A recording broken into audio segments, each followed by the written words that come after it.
Hi friends, welcome back to అమ్మ వంట మాధుర్యం. ఇవాళ మీ ముందుకి వచ్చేసాను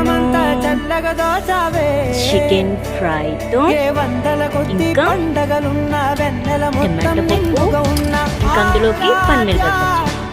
సో ఇంట్లో ఉన్న పన్నీర్ బటర్ని ఇంకా పప్పు,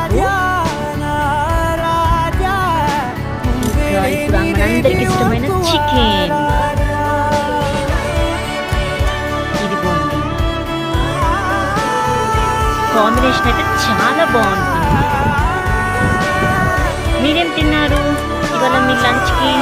మెన్షన్ చేయండి, సబ్స్క్రైబ్ చేసుకోండి, కమెంట్స్ చేయండి. అండ్ థ్యాంక్ యూ, సపోర్ట్ కూడా చేయండి.